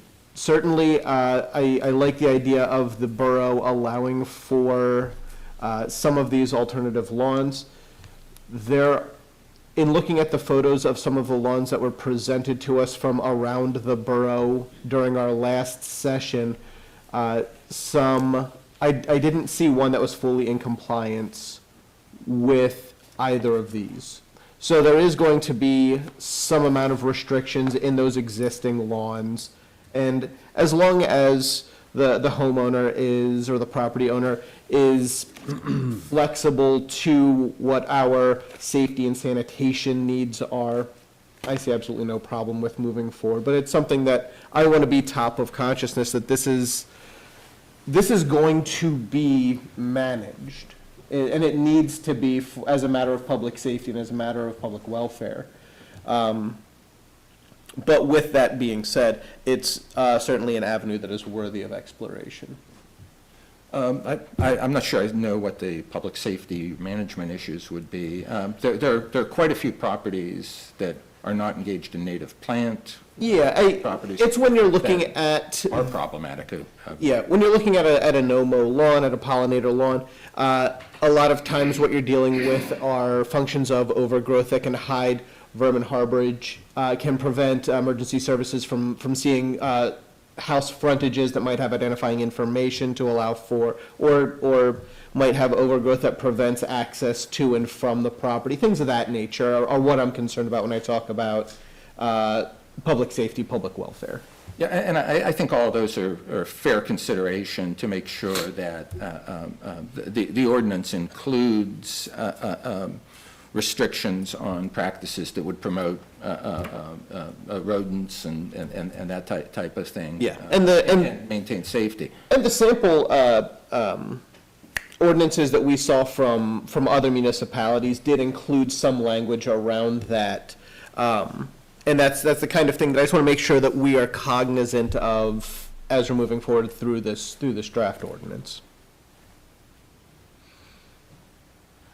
I didn't mean, Rebecca, to monopolize the conversation. Oh, that's okay. Other comments? No, Are there typically like square footage limitations, or would this be, if you're within compliance, you can do your entire property in the native? I didn't get that far on that particular issue, and I think that varies considerably in terms of boroughs that have enacted these, and there are quite a few across the state that have enacted native plan.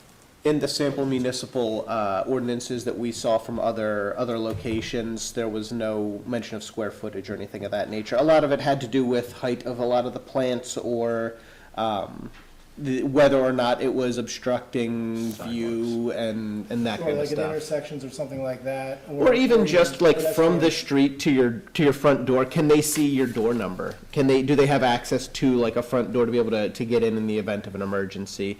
Is there any chance that this is going to be a way for vermin, for pests to nest and be harbored, on your property? Things of that nature, what we need to look for in sort of the public sphere. Rebecca, do you have comments? Sure. So I really appreciate council taking this up because I think from a code enforcement standpoint, we ran into difficulties last year just because of the fact that our ordinance doesn't go into this level of specificity when it comes to native plants. So I think from an enforcement standpoint, having something like this would be incredibly helpful for us to be able to continue to handle code enforcement issues as they come about.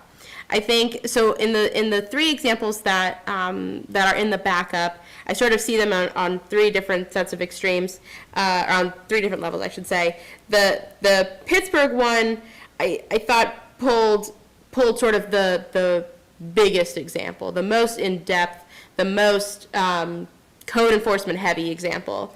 But there are some good definitions in there.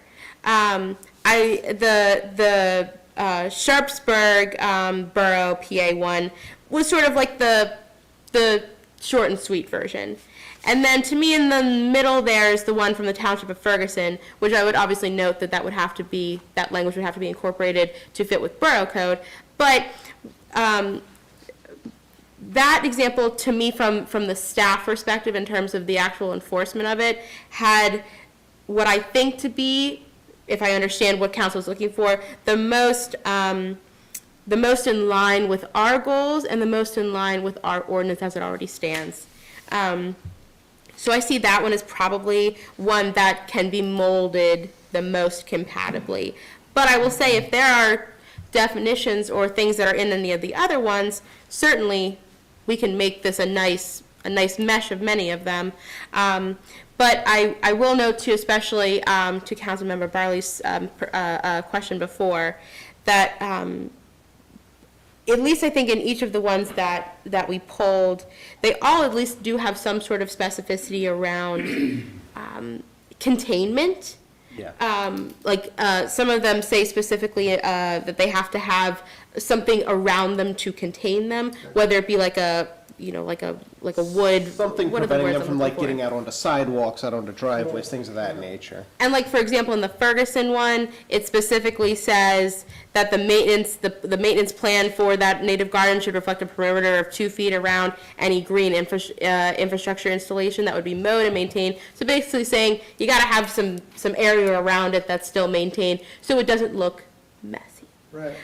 Because that, of course, will also make it a lot easier for us to enforce if it's very clear where the native garden is. So if this is the direction that council wants to move in, that is perfect. We can take that and run with it and start putting together a draft to bring to the next, not the next meeting, but the next workshop type meeting for council to sort of look at and pick apart. Is there anything else, though, that you want to make sure we incorporate into the draft so that it meets all your needs? Only that attention is paid to the enforcement end of this. So when we have, Ryan or whoever going out and, looking at these, and when I want something that we're going to be able to communicate with reasonable ease to the homeowner. Yeah. That is specific enough to maintain the sort of appearance standards that we've come to expect out of the borough, but can still be enforced with, a ruler and a sight line. You know what I mean? Absolutely, absolutely. Definitions, I like both the Pittsburgh and the Township of Ferguson. They both have basically the same level of definitions.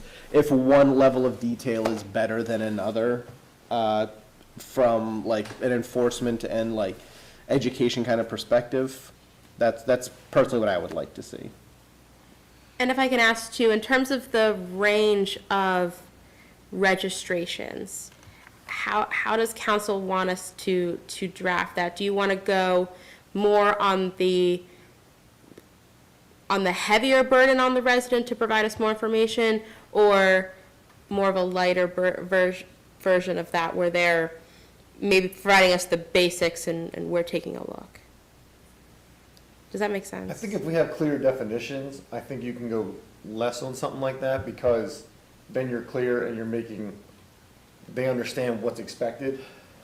I don't want to make it too hard on the homeowner where they have to file a grant application to try and have a garden set up like that. So I think as long as we set the right guidelines and definitions, so enforcement can do their part, I think you can kind of not be so heavy and such a burden.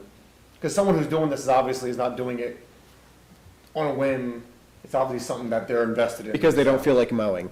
You're right. So I would imagine anyone doing this is already invested enough that they're pursuing it. So I would assume I wouldn't want to burden residents. My only counterpoint to having a little bit more placed on the property owner is that in doing so, we ensure that they understand the restrictions going in. That being said, we haven't done this before. We can start off light if we see that we're seeing a lot of code violation spike because of this. Maybe we can shift some of that down the line and just start off with it being a little bit easier. Maybe again with some kind of a public forum where we talk about this to the community through Lancaster Conservancy or whomever. And that way, those individuals who want to opt in, who are going to register for this particular program, have a clear set of guidelines that they can hold on to, and that the burden is less on them. I'm fine with that. I agree with that. That's great direction, thank you. And it is a challenging move to make, because I think the discrimination between native plants and invasive plants for a code enforcement officer is going to be tough, because they're not botanists. Right. And the distinction is important. And this issue isn't separate from the issue of code enforcement for weeds. Right. And the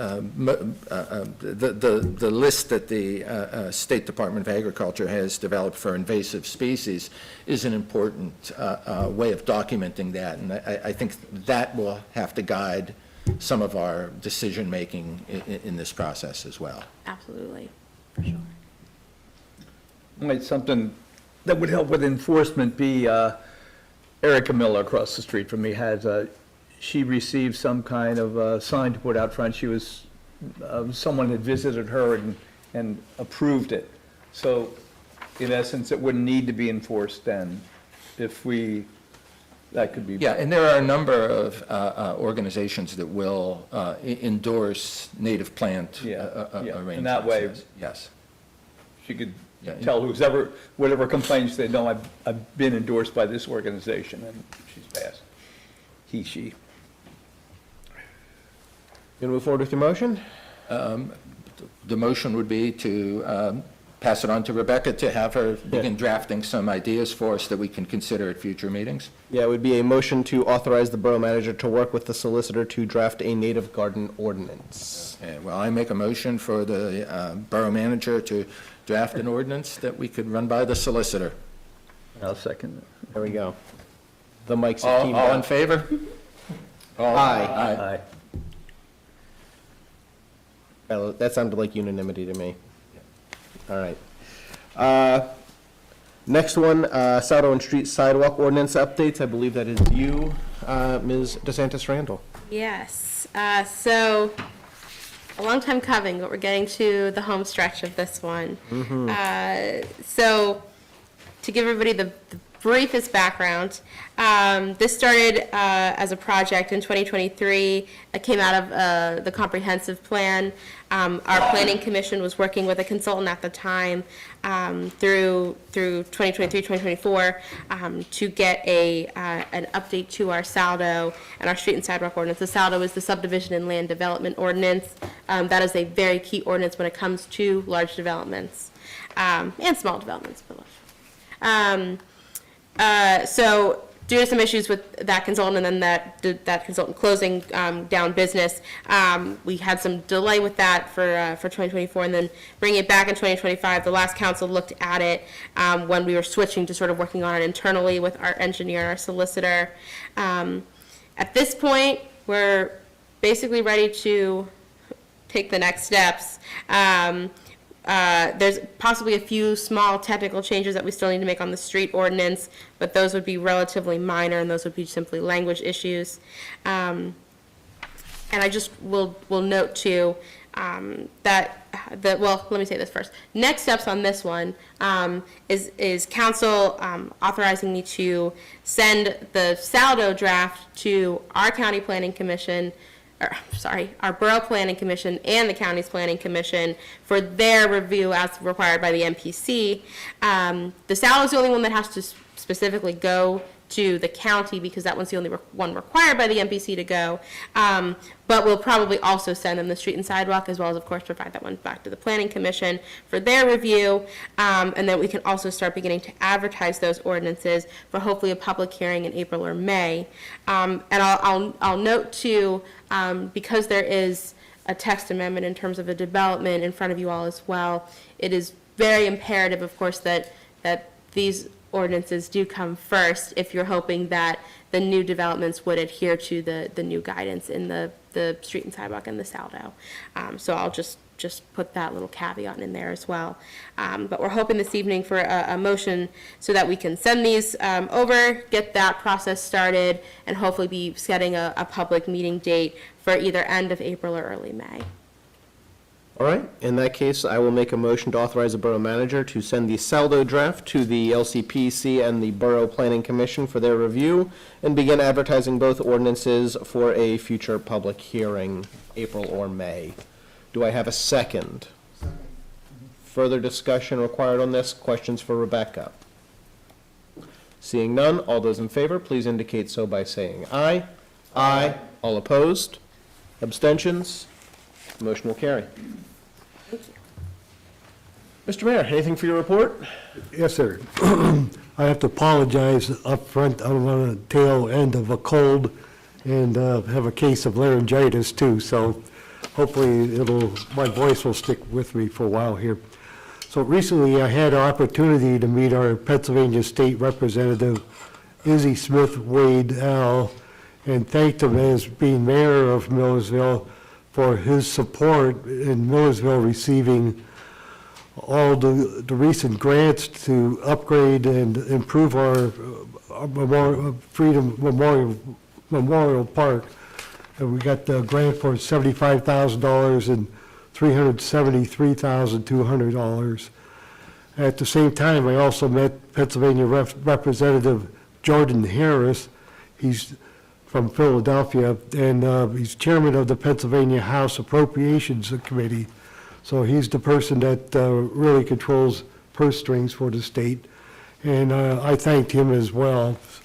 So, but we're not done just yet. We have a new firehouse to pay for, so we'll see what the future brings. And another topic, the borough manager and myself had a town and gown breakfast meeting this morning at the university with the university president and Victor DeSantis. And basically it was a get acquainted meeting, and we discussed common interest on how to promote the borough to attract new businesses and to attract new students to the area. We exchanged future planning reports that are existing, and then we agreed to continue the meetings in the future. And finally, just want to make a note that the mayor doesn't go to all these breakfasts and dinners and everything, but that's basically what the meetings are. Tomorrow at the Lancaster County Mayors Association, we're going to have a lunch meeting at the Centerville Diner. It's a Dutch treat, so it's not going to come out of taxpayers' money at all. So I'll give a report on that meeting, the next council meeting. So that's all I have. Thank you, Mr. Mayor.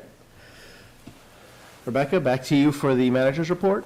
Yes, I'll make it short. Just wanted to put out there again that we are still advertising for the zoning hearing board vacancy. We are still looking for applicants for that. So we encourage folks to get that in at this point ASAP, because we are looking to fill that as soon as we can. Yeah, advertisement on the website. Yep, on the website. Very good. Absent the actual president, I will just say that Council President Hauk is under the weather. That's why you've been treated with this for the evening. We do wish her a speedy recovery. At this time, we will entertain, At this time, council will hear any comments, requests, or concerns from members of the public related to items on the agenda or other matters. You will have 5 minutes to speak. Please either come to the microphone to speak or ask that the microphone be brought to you. Also give your name and a general address for the record. Would anybody like to address council here in the evening? There you go, sir.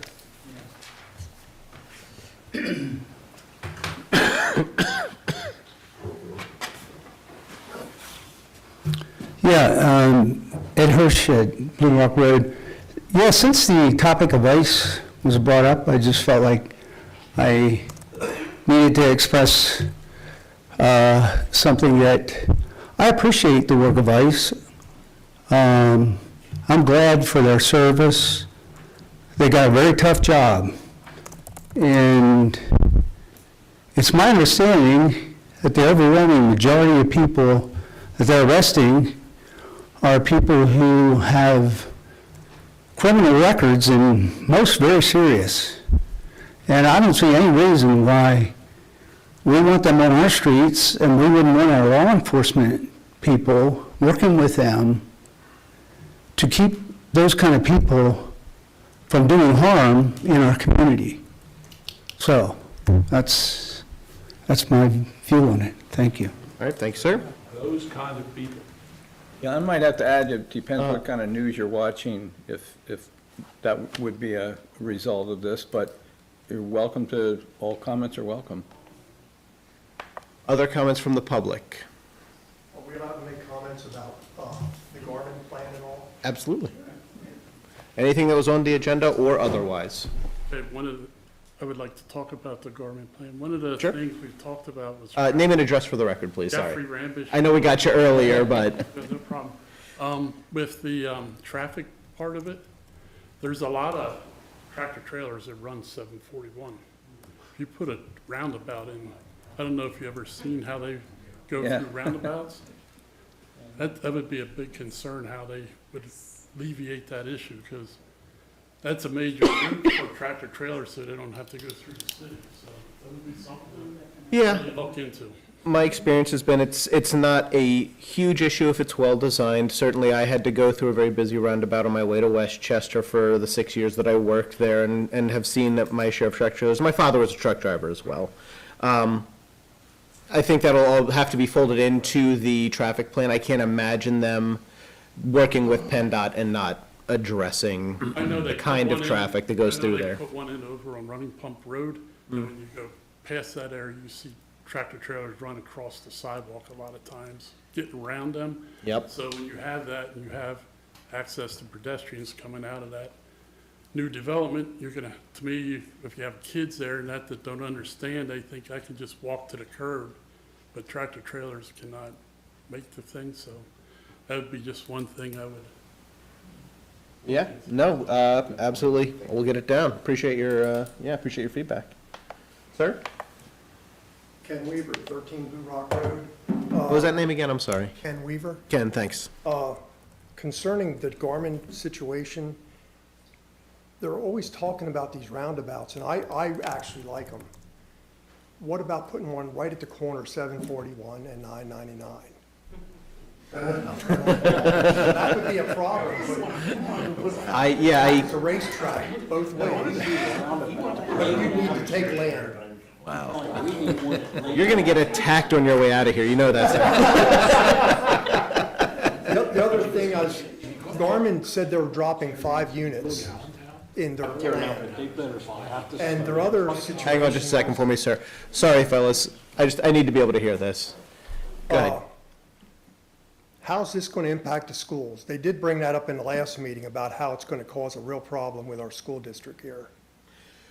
Well, yeah, what we're looking at, I'm not going to talk about this in great detail. I'll mark down that this is a shared concern, but this was certainly part of the discussion when this first came up back in 2024.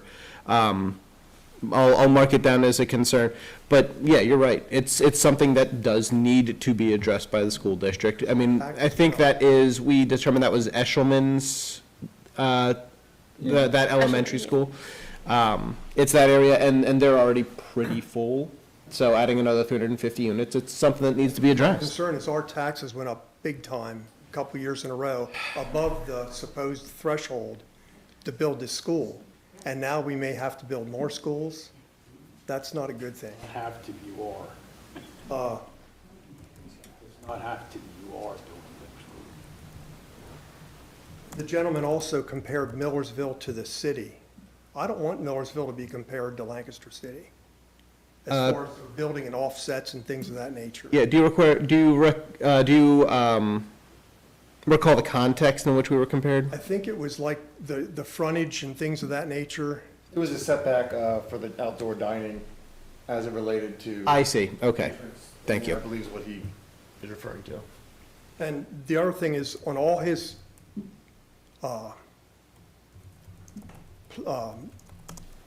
plaques, or whatever you want to call it, everything was listed as existing requirements from Millersville.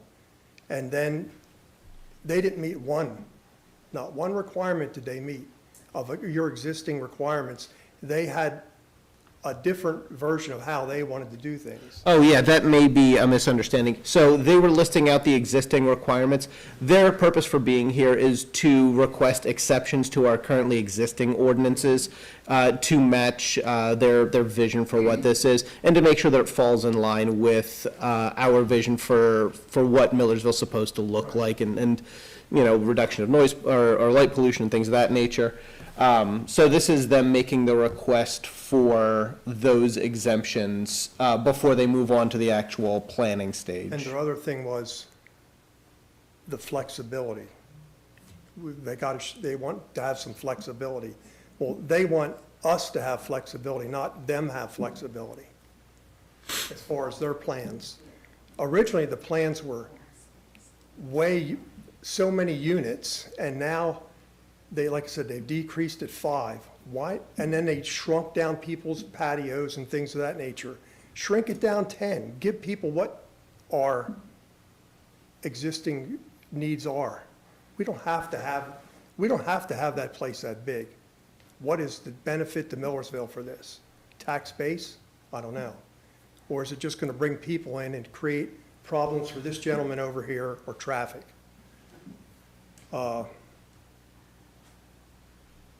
Last thing, ICE, the previous gentleman and the previous gentleman before that, I agree with the last gentleman, let them in. We don't need to have our police help them. It's their job. If our sergeant here or captain wants to help them, fine. But I'm sure Millersville has a lot of illegal aliens in this town. Get them out. We don't need them. They're not here legally. We did not, as citizens, bring illegal people into Millersville. The past people did. And we don't need them here. They do nothing to help us. That's it. Thanks. Thank you, Ken. Yes.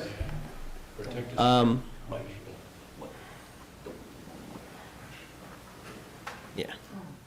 I just have 2 cents, my 2 cents worth, because I was on the other, Linda Belisle, 437 Penview Drive.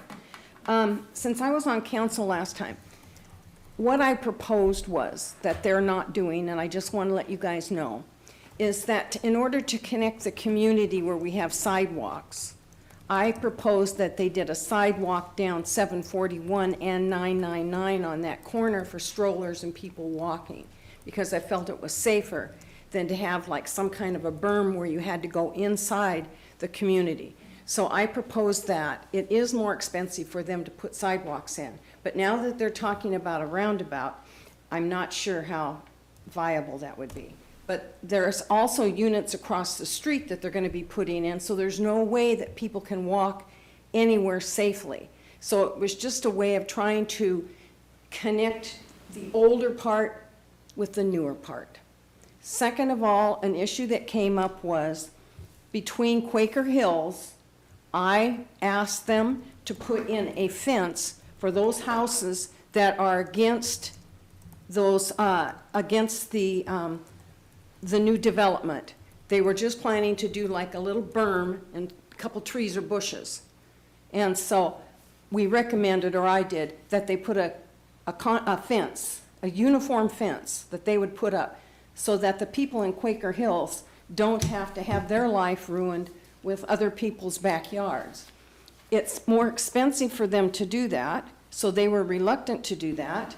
And what they did recommend was that everyone else can put up their own fences.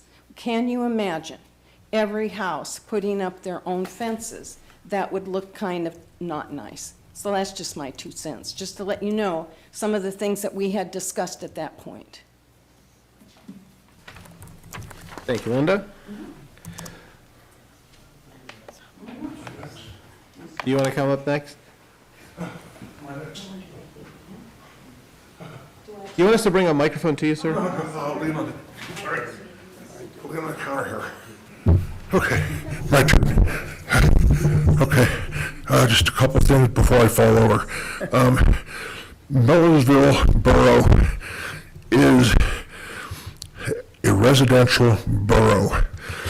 People want to live in Millersville Borough because it looks like a borough and not a township. Boroughs have more regulations than townships. That's why property values are often higher in boroughs. Concerning the bee planter bushes and stuff, whatever, I'm shocked, I can't think of the name I've had, pollinator bushes. I would like to suggest, because I do live in the borough, and I'd like clean lawn sight lines. I think it adds value to the properties, and I certainly wouldn't want anybody putting pollinator bushes up.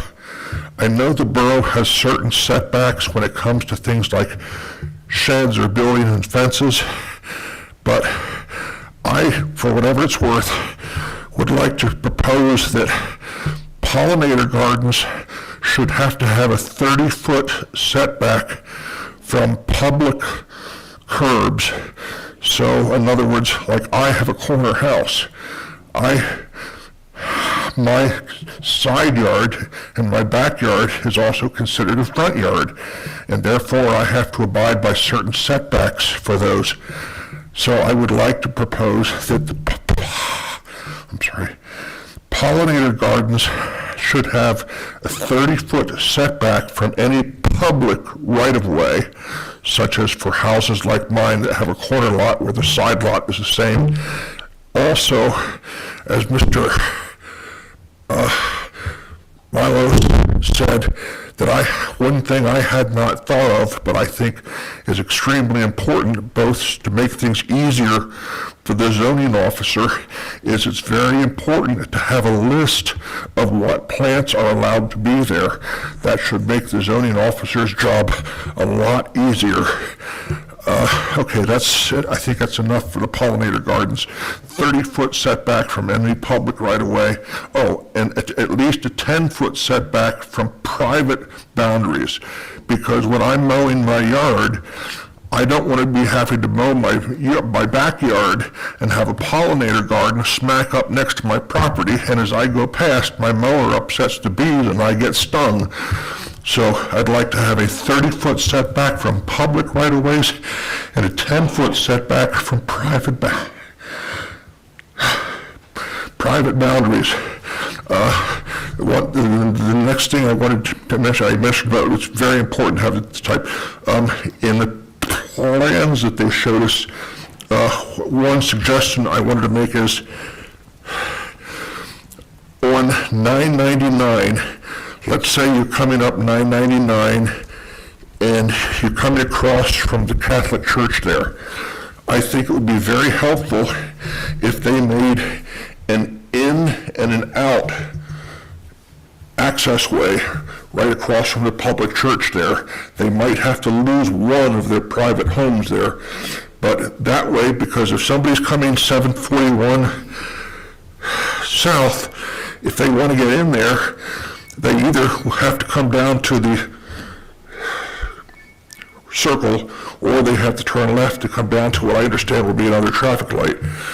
I would suggest right across from the Catholic Church there, they make an access way that has solely in for people going eastbound and solely out for people going this way. I think that'll take a lot of pressure off of that circle. And many of you are aware, traffic is often backed up on 741 there, way past where they're proposing that circle.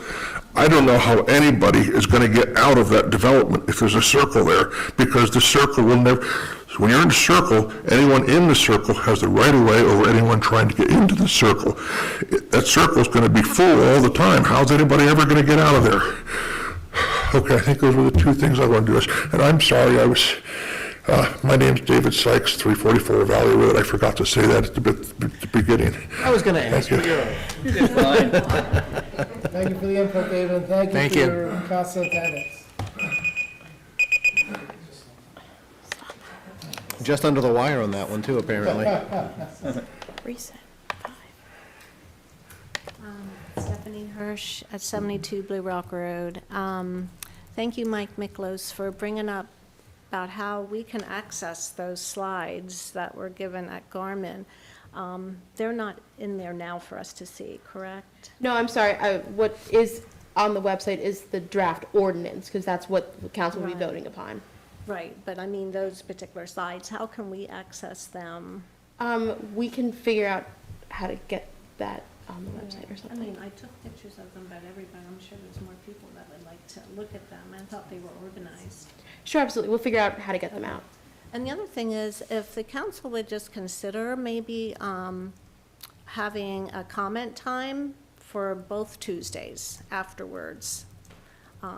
It would just bring maybe some type of clarification to questions I might have at the end of the last meeting of this month, or any time.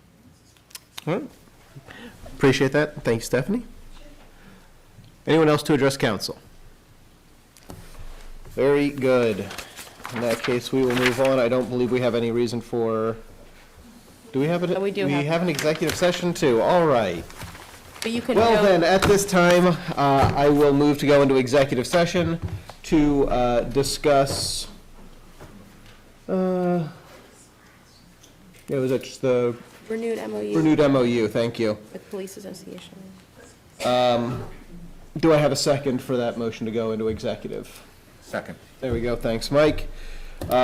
Council will enter executive session at 8:03 PM. If you'd like to remain until council exits executive session, we ask that you exit the room and remain in the lobby until we reconvene. I don't believe we will be taking up any other matters after this, so don't feel like you'll be missing anything when we come back. We're not voting on anything else. But yes, we will meet briefly to adjourn afterwards. Thank you all. I'll run to the bathroom real quick, y'all. I'll be right back. I'll get back to you. Good idea. I'm going to join you. Oh, How you yeah. doing? Hey, do you have tonight, huh? I'm pretty good at that. I gotta apply it to the lottery. There you go, that's what comes from our company. It's a little tight, but yeah, I can manage it. Okay, but I could get my wife to come up, because Yeah, it's. Because I can't bend, if you can't, maybe, Mike, do you? Well, that's where I thought we were going, and Joe, should the mayor stick around for this? Oh, okay. or- Well, that's what I thought. I'm gonna have. It's up to you, we're not gonna be voting on anything else. Phil? Okay, good. Oh, no, my wife can probably come up. Okay, I'm sorry. Oh, no, that's okay. I don't know, I could. Oh, no, wait, Phil lives pretty close to me. Yeah, he does. He lives on Do you have room in your passenger seat in your car tonight? Yeah, I'll be right that's there. it. Yeah, not the back seat, but. Oh, yeah. Yeah. I just had a knee replacement, so I need a ride home because I can't okay. drive. And I'm on Crady, so my backyard almost hits yours, I'll bet. So that would be great then, yeah, because I know my wife won't, oh, yeah, she won't, Okay. it's hard for her to back out at night. Okay. Yeah. Okay. We're coming back out here too, right? Yeah, okay, I can let this stuff here. Yeah. Yeah, I'll stick around. I'll wait. Oh, for no, you don't out have there. to, no. Oh, I can get another ride. No, don't stick around for this, because this could be a while. No, Okay. I will, I'll be okay. Okay. Yeah. All right. Yep. I thought you were in on this one.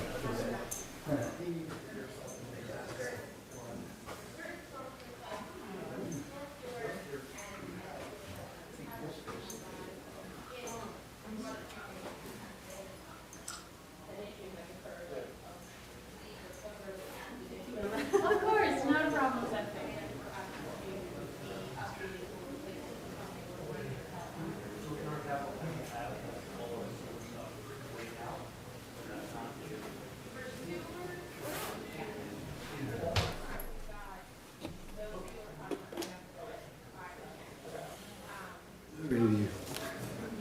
Well, thanks for putting all this stuff together. Of course.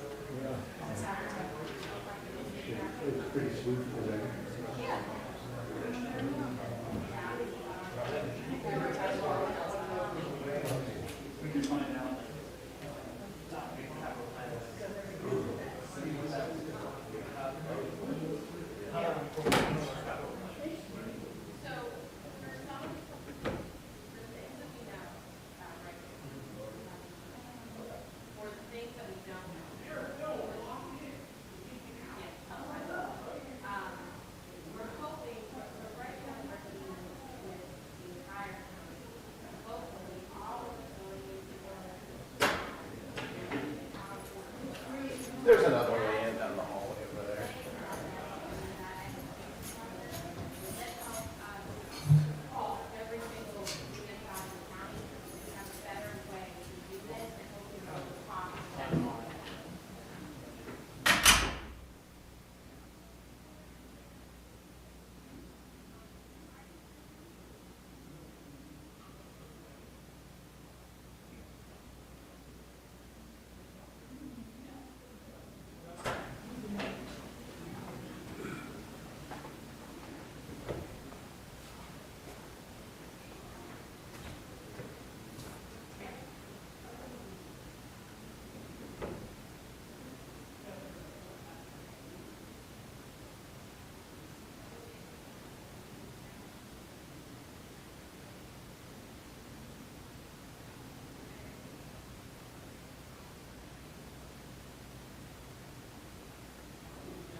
Never happened. Yes, and. Wasn't, Yes, that called me all-star.